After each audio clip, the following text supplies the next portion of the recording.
غلط فرقے ہیں۔ قدریہ یہ کہتے ہیں کہ سارے کام ہم کرتے ہیں، جبریہ کہتے ہیں ہم میں کیا طاقت، ہم کچھ نہیں کر سکتے۔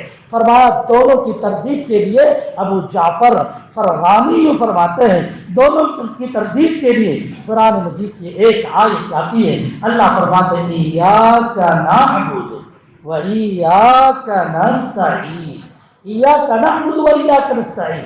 آیت کریمہ کا ترجمہ کیا؟ اے اللہ ہم تیری ہی عبادت کرتے ہیں اور تجھ ہی سے مدد چاہتے ہیں، تو تیری ہی عبادت کرتے ہیں۔ یہ نسبت کس کی طرف کی گئی؟ نسبت کی گئی جب بندے کی طرف، تو بندہ گویا اس کے اندر کچھ پاور ہے، اختیار ہے، تو یہ رد ہو گیا کس کا؟ جبریہ کا رد ہو چکا کہ اپنے آپ کو یہ مت سمجھو کہ میں بالکل لاچار ہوں، مجبور ہے۔ بعد فرمانا ہے عبادت کی نسبت تیری طرف، ایاک نعبد، لیکن دوسری طرف یہ بھی کہہ دیا ہوا ایاک نستعین، وَإِيَّاكَ نَسْتَعِينُ، یہ اللہ کام تو کرتا ہوں لیکن یہ عبادت والا عمل تو کرتا ہوں، مدد آپ سے مانگتا ہوں، یعنی میرا اختیار پورا کا پورا نہیں ہے۔ واقعی یہ بہت عجیب دلیل، یعنی کل رات ایک کتاب دیکھ رہا تھا، ابو داؤد کا کوئی ختم ہے اور اس ختم کی تحت نیچے جو ہے وہ تحقیق المقال کی بعد وزر الاعمال، یہ اس طرح کا رسالہ، تو اس میں وہ پورا رسالہ میں نے دیکھا، اس رسالے میں مجھے جو اہم پوائنٹ تھے ان میں سے یہ پوائنٹ مجھے اچھا لگا، تو میں نے انتخاب کیا، مجھے غرض پیش نہیں کرتے تفصیل سے، لیکن یہ ایک بات بیان کی، لیکن نقطہ بعد رکوع کے طور پر جو 3 باتیں پیش کی، اس سے پہلے 2 باتیں میں پیش کرتا آیا ہوں۔ نمبر 1 بھائیو، اعمال کی فکر کرنی چاہیے، احادیث پڑھ لی، اس میں بہت ساری باتیں ہم لوگوں کو بتائی گئی، پہلے سے لے کے آخر تک۔ پہلے میں بتایا کہ نیتیں اپنی صحیح کرو،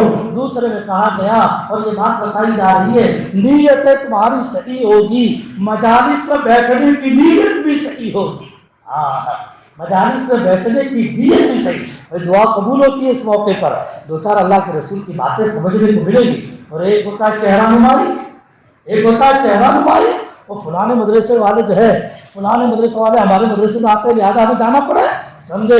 ارے بھائی یہ تو مدرسے کا قانون ہے، یہ تو کرنا پڑے، سمجھے؟ یہ چہرہ نمائی ظاہری بات ہے، اللہ تعالیٰ دلوں کے چور کو جانتے ہیں، علیم بذات الصدور، علیم بذات، ہمیں تو لا تنظر الی من قال وانظر الی ما قال، ہمیں تو یہ سمجھنا چاہیے، یہ نہ دیکھیں کون بول رہا ہے، یہ دیکھو کیا بتایا جا رہا ہے، قرآن اور حدیث نسبتیں مجھے اور آپ کو دیکھنی چاہیے۔ تو نمبر 1 اپنے عمل کی فکر، عمل کی دعوت، اس لیے کہ یہ میزان بننا ہے عمل کی طرف توجہ۔ اور نمبر 2 اس سے پہلے کہ ختم بخاری کے موقع پر میں نے رضا مولا کی بات اٹھائی اور بہت تفصیل کے ساتھ آپ لوگوں کے سامنے میں نے اس کو رکھا تھا، جس میں یہاں تک کی بات کہی کہ حضرت داؤد علیہ السلام جو اتنے بڑے نبی تھے، اللہ رب العزت نے 2 ثقیل چیزیں مسخر کر دی تھی ان کے لیے، لوہے کو ان کے لیے اللہ پاک نے مسخر کر دیا تھا اور پہاڑ کو مسخر کر دیا تھا، اور بیٹے کے لیے 2 لطیف چیز اللہ پاک نے مسخر کر دی، ہوا کو پلین بنا دیا تھا، اور اللہ پاک نے جنات جو لطیف چیز ہے اللہ پاک نے ان کے لیے مسخر، اور قرآن خود بیان کرتا ہے کہ ہم نے حضرت داؤد اور سلیمان ان دونوں کو کیسے نعمتوں سے نوازا، وَلَقَدْ آتَيْنَا دَاؤُودَ وَلَقَدْ آتَيْنَا دَاؤُودَ مِنَّا فَضْلًا يَا جِبَالُ أَوِّبِي مَعَهُ وَالطَّيْرُ وَعَلَنَّا لَهُ الْحَدِيدَ۔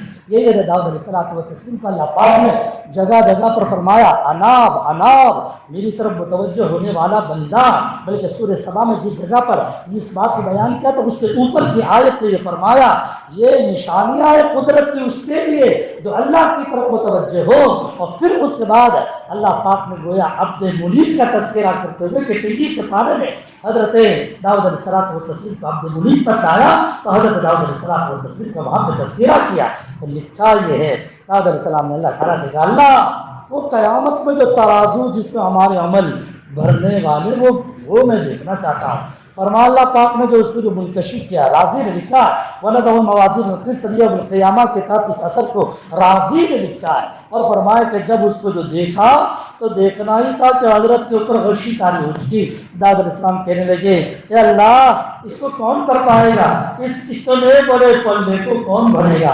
اللہ پاک نے جواب بھی دیا تو کتنا عجیب جواب دیا، رضا کی بات ہے رضا، فرمایا یا داؤد اذا رضیت عن عبدی، میں اپنے بندے سے جب راضی ہو جاتا ہوں ملأتها بثمرۃ، ایک کھجور کے ذریعے سے میں اس پورے پلے کو بھر دوں گا، اس لیے مجھے اور آپ کو چاہیے جو ثقیل اتان فی المیزان دو کلمے کے ذریعے سے پورے پلڑے کو بھرنے کی بات ہو رہی ہے. وہاں داؤد علیہ السلام کو تسلیم سے یہ کہہ دیا ملأت آب تمرۃ، ایک کھجور کے دانے کے ذریعے سے بھر دوں گا، شرط یہ ہے میں راضی ہو جاؤں، شرط یہ کہ میں راضی ہو جاؤں. اور میرے بھائی فکر کرنی چاہیے رضا مولا کی. میں قریب جلالین تیل طلبہ کو اتفاق کی بات وہ جو ہے سورہ بینہ میں رضی اللہ عنہ ورضوا عنہ آیا تو ایک میں نے مضمون اپنا ایک پرانا کا وہ مضمون ان کو سنایا. میں نے ان سے یہ کہا قرآن مجید میں 4 جگہ پر رضی اللہ عنہ ورضوا عنہ ہے اور چاروں جگہ کے رضی اللہ عنہ ورضوا عنہ صحابہ کے متعلق ہے، لیکن صحابہ کی جو صفات بیان کی ان صفات پر غور کرنا چاہیے. ان صفات کے ذریعے سے مجھے اور آپ کو وہ صفت کو لانے کی کوشش کرنی چاہیے کہ صحابہ کو اللہ پاک نے صفت کی بنیاد پر نوازا تو کس سے نوازا؟ رضا کے پروانے سے نوازا. مجھے اور آپ کو بھی اس کی فکر کرنی چاہیے. پہلی کون سی جگہ رضی اللہ عنہ ورضوا عنہ؟ 7ویں پارے کے اندر یوم ینفع الصادقین صدقہم، یوم ینفع الصادقین صدقہم. قیامت کا دن وہ دن ہے کہ جس میں سچوں کو سچائی کام دے گی. یہاں علماء نے لکھا ہے کہ سچوں کو سچائی کام دے گی کا مطلب تو موحدین کو توحید کام دے گی، موحدین کو توحید کام دے گی، توحید کا بیان. اس سے پہلے حضرت عیسیٰ علیہ الصلوۃ والتسلیم سے اللہ جو بات پرس کریں گے اس کا بیان ہے. اور اس کو یہ کہ اللہ تعالیٰ قیامت میں عیسیٰ سے پوچھیں گے عیسیٰ دنیا میں ہم نے آپ کو جو بھیجا تھا وہ اس لیے بھیجا تھا کہ لوگوں کو یہ کہیں آپ میری اور میری ماں کی عبادت کریں، آپ نے اپنے اور اپنی امی کی عبادت کی دعوت دی تھی لوگوں کو؟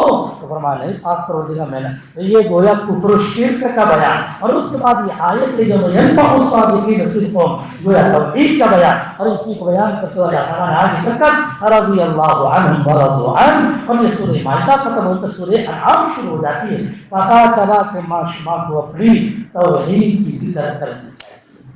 توحید ہو تو کسی نہ کسی حالت میں اللہ رب العزت رضا کا پروانہ دے دیں گے. رضا روایت بہت ساری ہے لیکن میں اس وقت جو ہے اپنے وقت کی نزاکت کی بنیاد پر پیش نہیں کر سکتا. یہ ایک موقع. نمبر 2 دوسرا موقع والذین اتبعوہم 11ویں پارے میں تو گویا توحید کی فکر زیادہ. نمبر 2 کے اوپر اعمال میں محنت، نماز میں محنت، روزے میں محنت، زکات میں محنت، ہر چیز میں مجھے اور آپ کو مجاہدے کی فکر. یہ نہیں کہ گرمی کا زمانہ آیا، گرمی کے زمانے میں معمولی بہانے سے اپنے روزے کو چھوڑ دیا. اب مجھے ہارٹ کی تکلیف ہے، مجھے کینسر کی تکلیف ہے، مجھے اس کی تکلیف ہے. ایک مرتبہ ایک جگہ پہ مانگرول کے اندر رمضان گزار رہا تھا، جس کو ہارٹ کی تکلیف ہوئی تو میرے پاس آیا، کہا بابا 10 دن پہلے مجھے یہ تکلیف ہوئی تو ڈاکٹر نے کہہ دیا کسی حالت میں بھی تم جو ہے نا روزہ نہیں رکھ سکتے. میں نے اس سے یہ کہہ دیا مر جاؤں تو مر جاؤں لیکن روزہ تو میں بالکل نہ چھوڑوں. میں جان سمجھے کہ کس کام کی کہ ان کی عبادت کا مقدار کو نہ کھپائیں. دو شدید طور پر میں نے ان کے ساتھ سے پوچھا تھا لیکن ہمت باندھی، اللہ پاک نے کام کروا دیا. دیکھیے اللہ پاک نے اتنے روزے رکھوا دیے. آدمی جیسا گمان کرتا ہے اللہ پاک ہے اس کے لیے اس طرح سے مدد فرماتے. ہم معمولی بہانے سے کبھی نماز چھوڑتے تھے، کبھی فلاں کرتے تھے، فلاں یہ کرتے. نہیں میرے بھائی دین کے کام میں والذین جاہدوا فینا لنہدینہم سبلنا، والذین جاہدوا فینا لنہدینہم سبلنا. تو لکھا یہ ہے 11ویں پارے میں دوسرے رکوع میں اللہ پاک نے رضی اللہ عنہ ورضوا عنہ بیان کیا. وہ آیت حضرات صحابہ کے متعلق والذین ہاجروا، اللہ تعالیٰ نے جو فرمایا وہ یہ ہے کہ واتبعتهم بإحسان والسابقون الأولون من المهاجرين والأنصار والذين اتبعوهم بإحسان رضي الله عنهم ورضوا عنه. اس میں مہاجرین اور انصار صحابہ کا تذکرہ، لیکن تنہا مہاجر اور انصار نہیں کہا، اگلے مہاجر اور انصار. اگلے سے کون مراد؟ فتح مکہ سے پہلے جو مسلمان ہوئے. سورہ حدید میں اس کا بیان ہے من قبل الفتح وقاتل. تو دونوں کے گریڈ میں فرق قرآن مجید نے بیان کیا. جو فتح مکہ سے پہلے جو ہجرت کرنے والے تھے ان کا ثواب زیادہ، اولئک اعظم درجۃ عند اللہ، ان کا ثواب زیادہ. اور فتح مکہ کے بعد والے کے لیے اس قدر جو ہے نا اجر ثواب نہیں. وکل وعد اللہ الحسنی، یہ اور بات ہے کہ جنت دونوں کے لیے. لیکن قرآن مجید کی اس آیت سے بات سمجھ میں آ گئی، وہاں پر بھی یہ تقسیم سے اور یہاں پر السابقون کے لفظ سے یہ بات سمجھ میں آئی مجاہدہ. اس مجاہدہ پر آگے چل کر یہ فرمایا والسابقون الاولون من المہاجرین والانصار والذین اتبعوہم بإحسان رضی اللہ عنہم ورضوا عنہ. اللہ پاک نے رضا کا پروانہ کس کو مقرر فرمایا؟ رضا کا پروانہ مجاہدے پر. نمبر 3 تیسرا موقع، وہ تیسرا موقع 27 پارے کے اندر ہے۔ قد سمع اللہ، اس میں سورۃ المجادلہ، اس سورۃ المجادلہ کی آخری آیت، لا تجد قوما یؤمنون باللہ والیوم الآخر یوادون من حاد اللہ، پکے ایمان والے جو ہے ایسے ہوتے ہیں کہ ایمان کی باتوں پر عمل کرنے میں اگر کفر کے جذبات ان کو ٹھنڈے کر رہے ہو تو کفر کے جذبات کو وہ توڑ دیتے ہیں، اور ایمانی جو ہے تقاضے کے مطابق وہ اپنا ایمانی پاور کر کے دکھاتا ہے۔ اور یہاں تو صحابہ کی جو منزل کھینچا تو اس میں تو یہ ہے لا تجد قوما، صحابہ وہ تھے کہ میدان کارزار میں اگر اسلام کی صف میں بیٹا کھڑا ہے کافر اور باپ جو ہے نا کفر کی صف میں کھڑا ہے تو تلوار اٹھانے میں، باپ کا تلوار اٹھانے میں انہوں نے ذرا برابر بھی ہچکچاہٹ نہیں کی۔ ابو عبیدہ بن الجراح نے جنگ احد میں اپنے باپ جراح کو ختم کر دیا۔ فرمایا ایمان اور کفر کی بات ہے، اس میں رشتہ داریاں نہیں چلا کرتی۔ فرمان آدمی قوم یؤمنون باللہ والیوم الآخر یوادون من حاد اللہ ورسولہ ولو کانوا آباءہم، اگرچہ باپ کے خلاف لڑنا پڑے، اگرچہ بیٹے کے خلاف لڑنا پڑے، وابناءہم، ابو بکر صدیق رضی اللہ تعالیٰ عنہ میدان بدر کے اندر موجود ہے، ان کا بیٹا اس وقت کفر کی حالت میں تھا، بار بار باپ کو سمجھے کہ اکسایا اور یہ کہہ دیا آدھا میدان میں آدھا میدان میں۔ ابو بکر صدیق نے میرے آقا سے کہا اللہ کے رسول اجازت دے دیں میں بھی سمجھے کہ اس کانٹے کو نکال دو۔ آقا نے فرمایا متعنا بنفسک یا ابا بکر، ابو بکر رکو ابھی تو ہمیں آپ سے بہت فائدہ اٹھانا ہے، آپ کو جانے کی ضرورت، آپ یہیں پہ رہیں۔ ابو بکر صدیق نے جو ہے اپنے آپ کو نبی کے حکم اور اشارے کے اوپر اپنے آپ کو وہاں پہ بٹھایا، ورنہ تو وہ تو جانے کے لیے بالکل تیار، اور اپنے بیٹے کے لیے انہوں نے تلوار نکال کر دی۔ وَلَوْ كَانُوا آبَاءَهُمْ أَوْ أَبْنَاءَهُمْ أَوْ إِخْوَانَهُمْ أَوْ عَشِيرَتَهُمْ، بھائی کے خلاف مصعب بن عمیر جنگ احد میں شہید تو ہوئے، لیکن بھائی عبید بن عمیر اس کو ایک مرتبہ جو کفر کے اندر کفر کی صفوں میں کھڑا تھا ایک مرتبہ اسے ختم کر دیا۔ او عشیرتہم، حضرت عمر نے اپنا ماموں، اس ماموں کو جو کفر کے صف پہ کھڑا تھا اسے ختم فرما دیا۔ قرآن کہتا ہے یہ ہے باکمال لوگ کہ جو ایمان کے مقابلے میں کوئی بھی آ جائے تو پھر اس تو راستے سے ہٹانے میں ذرا برابر بھی رشتہ داریاں دوسرے تعلقات کا وہ لوگ لحاظ نہیں کرتا، ہٹا کے دم دیتے ہیں۔ قرآن نے بیان، اور قرآن نے کیسی تعبیر اختیار کی، وَعَشِيرَتُهُمْ أُولَٰئِكَ كَتَبَ فِي قُلُوبِهِمُ الْإِيمَانَ، اولئک کتب فی قلوبہم الایمان، اللہ پاک نے ان کے دلوں میں ایمان کو نقش کر دیا، ایمان کو جڑ دیا۔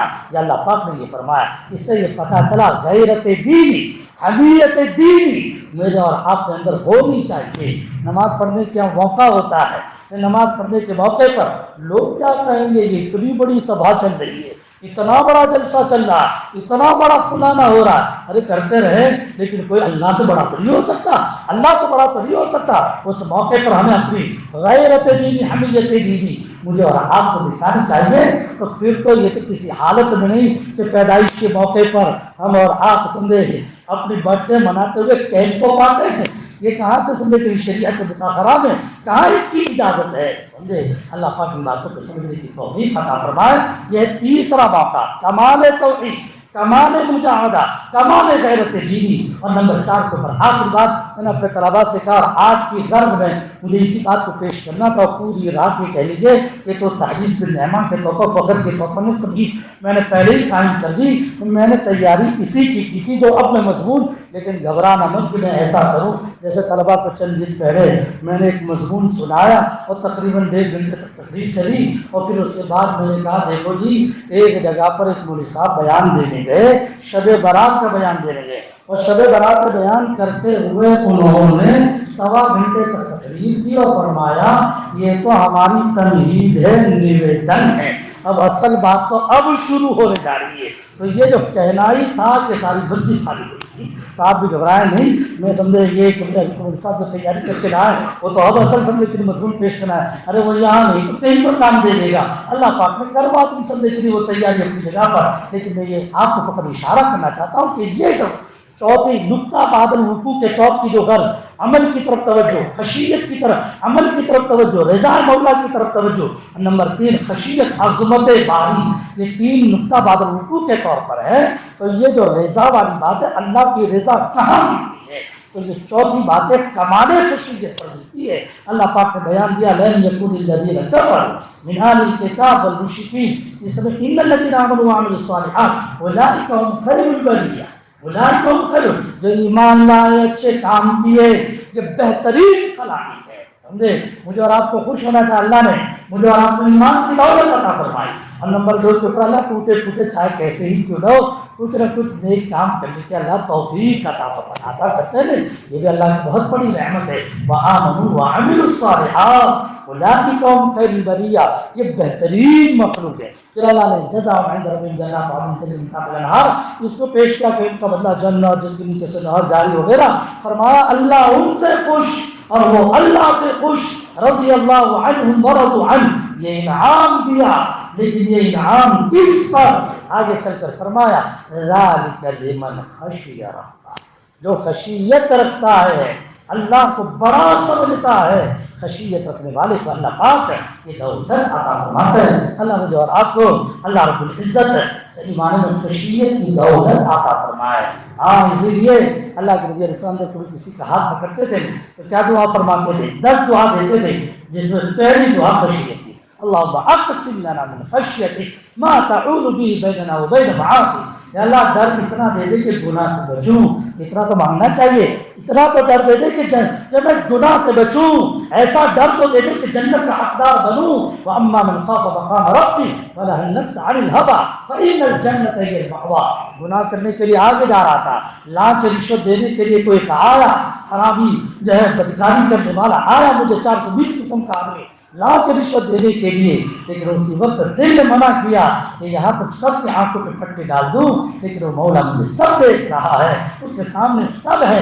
یعلم ما جرحتم باللیل والنہار، دن میں رات میں جو بھی تم کام کرتے ہو وہ سب کو اللہ رب العزت جانتے ہیں، بس اس کے سامنے حاضر ہونا ہے۔ یہ دیکھ کر ہی اپنے آپ کو بچا لیا، فرمایا اما من خاف مقام ربی ونہى النفس، یہ لاکھ رشوت سے بچا، فإن الجنۃ ہی المأوى۔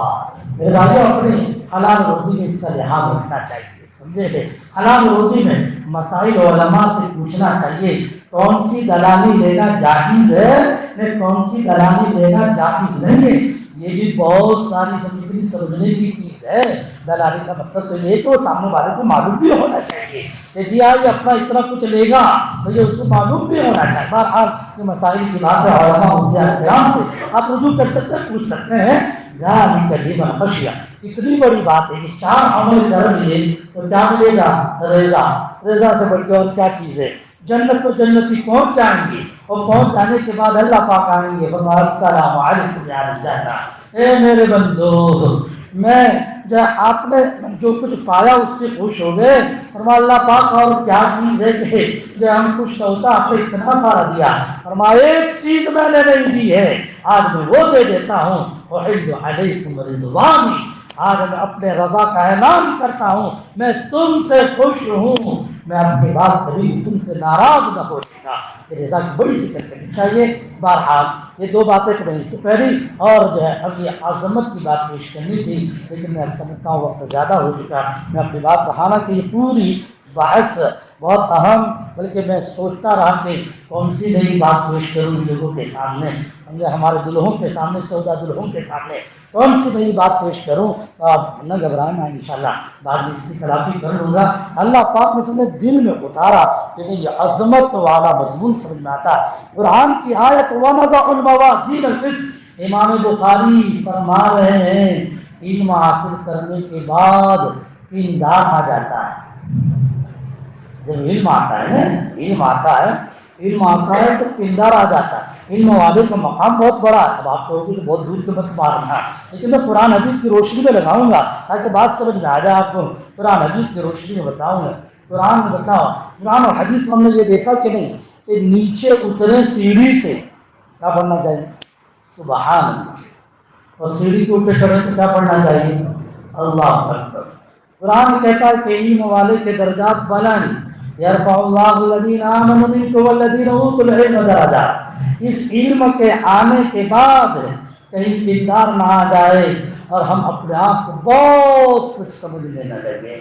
اس لیے امام بخاری اس آخری ترجمے میں مجھے اور آپ کو قرآن کی آیت حدیث مبارک ان دونوں کی روشنی میں عظمت بات بتانا چاہتے ہیں.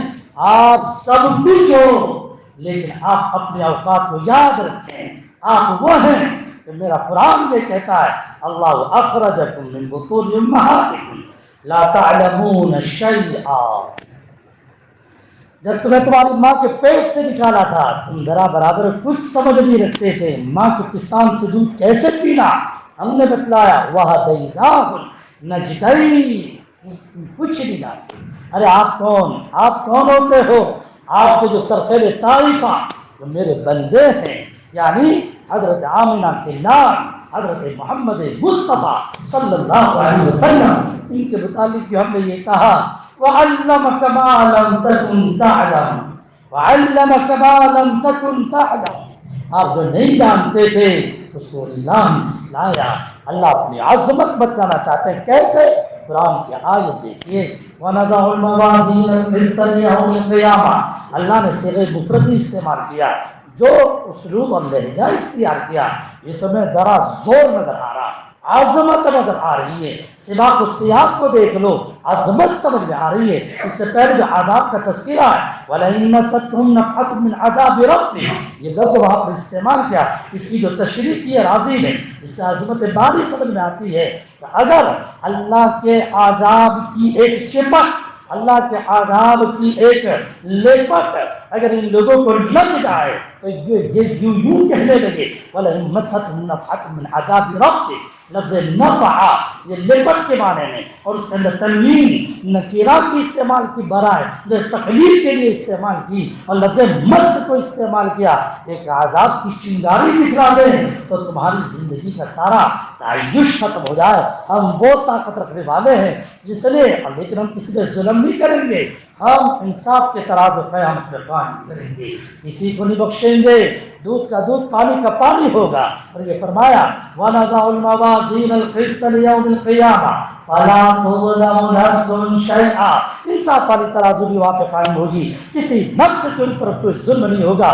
وَكَفَىٰ بِنَا حَاسِبِينَ اور ہم بہترین حساب کتاب لینے والے ہیں. یہاں پر علامہ عبدالمجید دریابادی نے حد کر دی اور یہ کہہ دیا کہ ہندوستان میں جو دیوی دیوتاؤں کا جو ایک سلسلہ تھا فرمایا کہ اس زمانے کے اعتبار سے اس زمانے میں یہ قرآن اترا تو کہا کہ وہ لوگ یہ کہتے تھے کہ فلانا دو دیوتا ہے یہ دیوتا سے چوکنا رہنا چاہیے. ہمارا حساب کتاب آڈٹ ہونے کے لیے اس کے پاس پہنچتا ہے. تو اللہ نے اس کی تربیت کر دی. ارے کہا تم دوسرے کے پاس لے جاتے ہو حساب کتاب تو ہم لیں گے. وَكَفَىٰ بِنَا حَاسِبِينَ. یہ پورا اسلوب عظمت کو دلالت کرتا ہے. اور اس کے بعد حدیث پاک ارے کیا بتاؤں حدیث پاک میں نے ایک کتاب دیکھی اس میں بڑے عجیب انداز سے اس کو پیش کیا. فرمایا سب سے پہلے تو یہ کہا کیا فرمایا کہ یہ حدیث تسبیح جو ہے اس حدیث تسبیح میں دو لفظ پر غور کرو. ایک ہے سبحان اللہ اور نمبر دو کے اوپر العظیم. سبحان اللہ اور نمبر دو کے اوپر العظیم. تو العظیم تو عظیم میں تو ہے ہی عظمت عظیم میں تو ہے ہی عظمت لیکن لفظ اللہ سے بھی عظمت ثابت ہوتی ہے. اس لیے کہ لفظ اللہ وہ ہے لفظ اللہ وہ ہے کہ باقی جتنے صفاتی نام ہیں وہ باقی تمام صفاتی نام میں تمام کمالات کی طرف اشارہ نہیں ہوتا.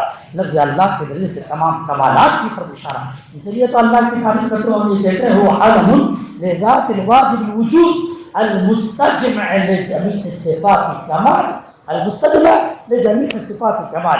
بلکہ یہاں پر ایک بات هل تعلم له السمیہ کے متعلق ایک بات لکھی ہے کہ اللہ رب العزت نے یہ 15ویں پارے میں 15ویں پارے کے اندر جو یہ مضمون پیش کیا کہ جبریل امین ایک مرتبہ بہت تاخیر اور انتظار کے بعد آئے تو نبی جی نے فرمایا ارے جبریل جتنا آتے ہو اس سے زیادہ آیا کرو. الا تزور بنا اکثر مما تزورنا. جتنا آئے اس سے زیادہ آیا کرو. حضرت جبریل امین نے کہہ دیا ہماری کیا مجال کہ ان کی اجازت کے بغیر آ جائیں. وما نتنزل الا بامر ربک. اس لیے کہ ہم ان کے غلام ہیں اور اللہ کی عظمت بیان کرنے کے لیے کہا لہ ما بین ایدینا وما خلفنا وما بین ذلک وما کان ربک نسیا. وما کا مضمون کیا چل رہا ہے نا مضمون اس کے ساتھ جوائنٹ کس کو کیا جا رہا ہے. اللہ کے نبی نے درخواست کی کہ پہلے سے زیادہ آتے اور یہ بتلانا ہے کہ بغیر اجازت کے بھی آتے. ہم ان کے غلام ہیں، ہم ان کے غلام. اور جیسے آدمی کے لیے اپنی کوئی چیز ہے یہ تو کوئی دوسرا آدمی میری اجازت کے بغیر اس کو استعمال نہیں کر سکتا. یہ بتلانے کے لیے لہو ما بین ایدینا، ہم سے آگے ہم سے پیچھے، لہو ما بین ایدینا وما خلفنا، اور ہمارے آگے پیچھے کے درمیان جو کچھ ہے وہ سب اس کی ملکیت ہے. وہاں مفسر نے لکھا ہے ہم سے آگے کے زمانے، ہمارے پیچھے کے زمانے، بیچ کے زمانے، یہ سب اس کی ملکیت ہے.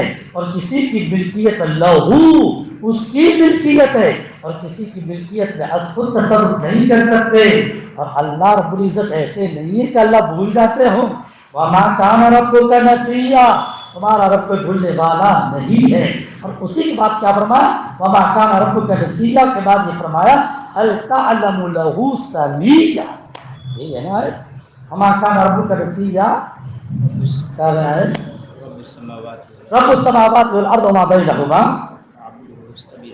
رب السماوات والارض وما بینہما فاعبدوا واصطبر لعبادتی هل تعلم له سمیا. اے نبی جی ہم آوے نہ آوے آپ اس کی فکر نہ کریں، وہ آسمان و زمین کا پروردگار ہے. رب السماوات والارض وما، آپ ان کی عبادت کرتے رہیں، اس پہ جمے رہیں. واصطبر علیہا، رب السماوات والارض وما بینہما واصطبر علیہا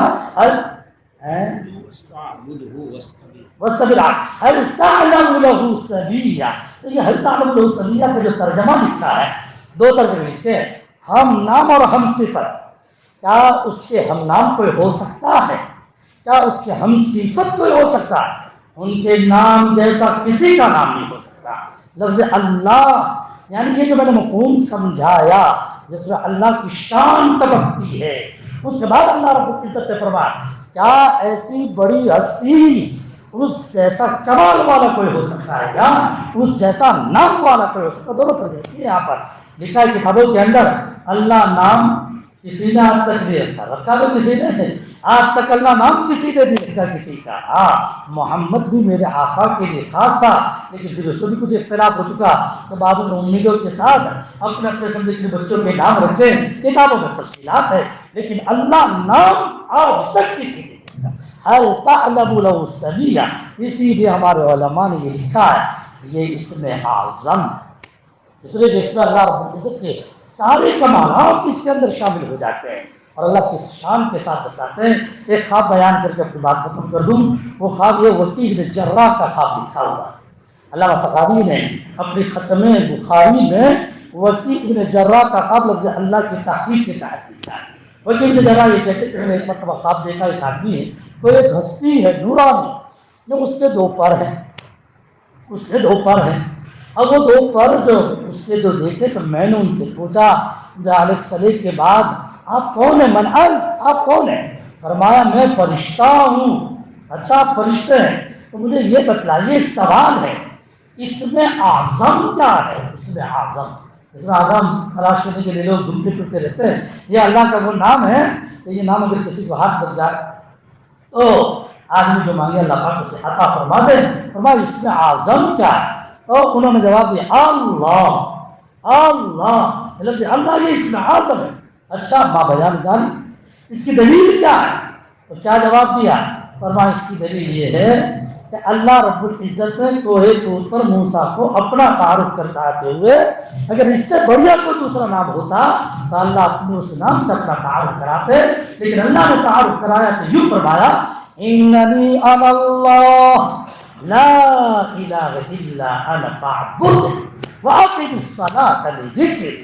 میں اللہ ہوں، میرے سوا کوئی دوسرا معبود نہیں ہے، آپ میری ہی عبادت کریں. اننی انا اللہ لا الہ الا انا فاعبد.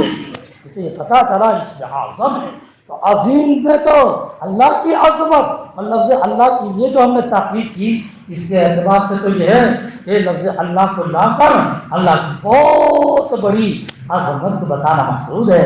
بلکہ وہاں پر حضرت نے جو ہے بہت ساری روایات نقل کی ہے.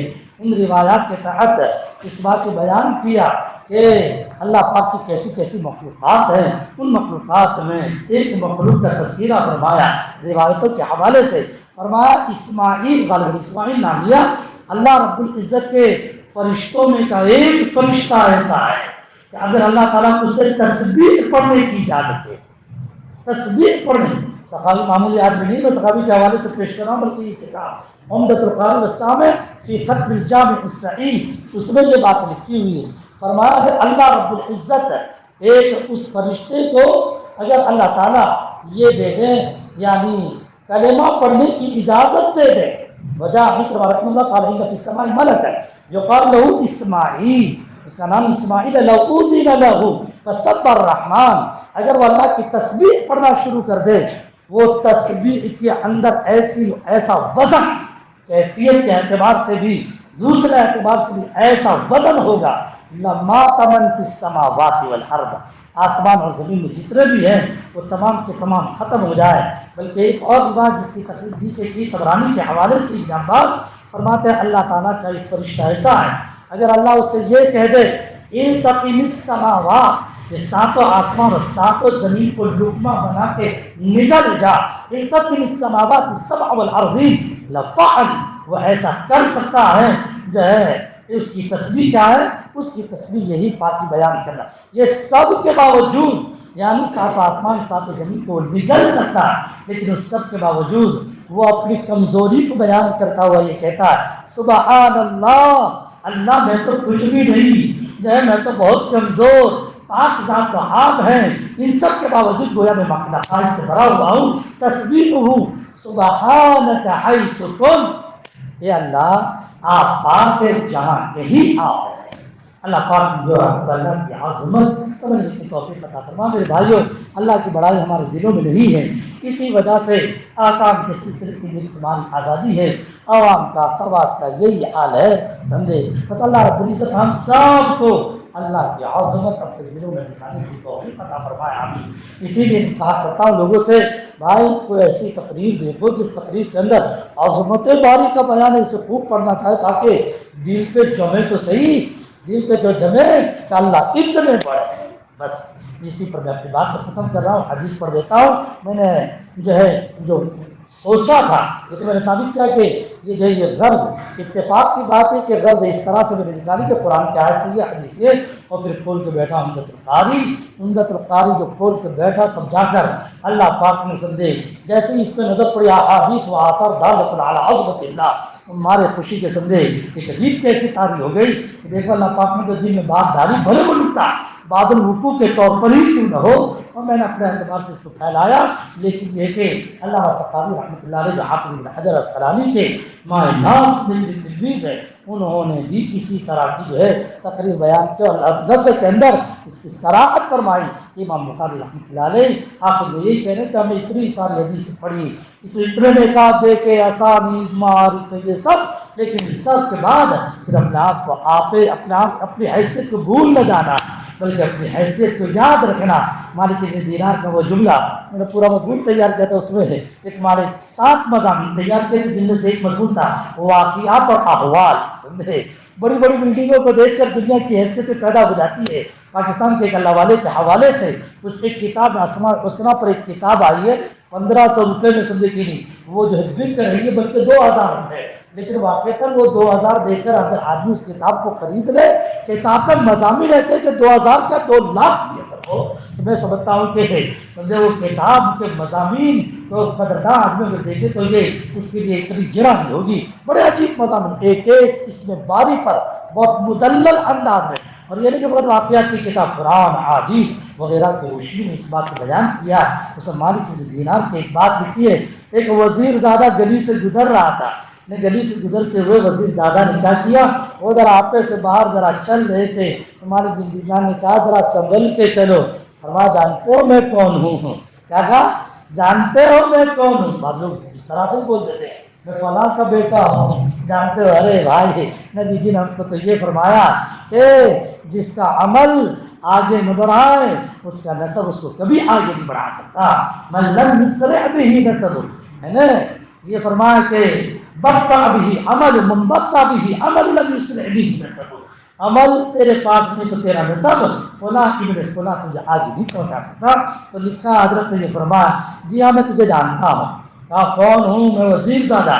فرمایا تو وہ ہے کہ تیرا پہلا قطرہ، تیری پہلی حیثیت ناپاک قطرہ، تیری درمیان کی حیثیت فرمایا درمیان مردار جسم اور ان دونوں کے باوجود، یعنی پہلا جب نطفے کی شکل میں ناپاک قطرہ اور جب مرے گا تو مردار، اور دونوں کے بیچ ایک بدن سے بدبو پھیلتی ہے اور تو اپنے بدن سے جو ہے وہ اپنے بدن میں ناپاکی کو لے کے گھومتا ہے. سمجھے؟ ایک اللہ والے نے کسی کو سمجھا تو یہ فرمایا کس بات کے اوپر تجھے ناز ہے؟ اپنے علم پر، اپنے مال پر، اپنی کرسی پر، کس پہ تجھے ناز ہے؟ سمجھے؟ تو وہ ہے دو مرتبہ ناپاک جگہ سے نکلنا آنا جانا تجھے رہا، ماں دو مرتبہ آنا جانا رہا، اس لیے کہ اس موقع سے باپ کے پشت سے ماں کی طرف، ماں کے پیٹ میں منتقل ہوئے، اس وقت بھی ناپاک جگہ سے آنا جانا، اور جب ماں نے تجھے 9 مہینے کے بعد دنیا میں تجھے جو ہے وجود پہنچایا تیرا، اس وقت بھی تو ناپاک جگہ سے نکلا. ایک اللہ والے سے کسی نے پوچھا حضرت دیکھتے ہی بلڈنگ کتنی اچھی ہے، فرمایا جی ہاں، ایک پڑی مٹی ہوتی ہے، کھڑی مٹی ہے. کیا فرمایا؟ ایک پڑی مٹی ہوتی ہے، نیچے تو پڑی ہوئی، اور ظاہر بات ہے یہ سب جو بنا ہوا ہے یہ کھڑی مٹی ہے. فرمایا پڑی مٹی ہے، کھڑی مٹی. کسی نے اس طرح سے جواب دیا، فرمایا جی ہاں، 2 مٹیوں کے درمیان کی ایک تیسری شکل ہے. کیا فرمایا؟ 2 مٹی کے درمیان کی ایک تیسری شکل. جب یہ مکان بن رہا تھا تو اس سے پہلے وہ مٹی، مکان جب ختم ہو جائے گا تو مٹی، وہ پہلی مٹی اور آخری مٹی کے درمیان کی یہ مٹی ہے. لہذا نہ علم پر گھمنڈ، نہ مال پہ گھمنڈ، نہ اپنی کرسی پہ گھمنڈ، ہمیشہ اللہ کی کبریائی مجھے اور آپ کو جو ہے ادا کرتے رہنا چاہیے. بس میں اپنی ایک حدیث آپ لوگوں کو جو ہے پڑھ دیتا ہوں اور اس کا ترجمہ کر لیتا ہوں، اس کے بعد دعا کر لیتے ہیں. اللہ پاک کے نصیب سے زیادہ عمل کرنے کی توفیق ہم سب کو نصیب فرمائے. آمین.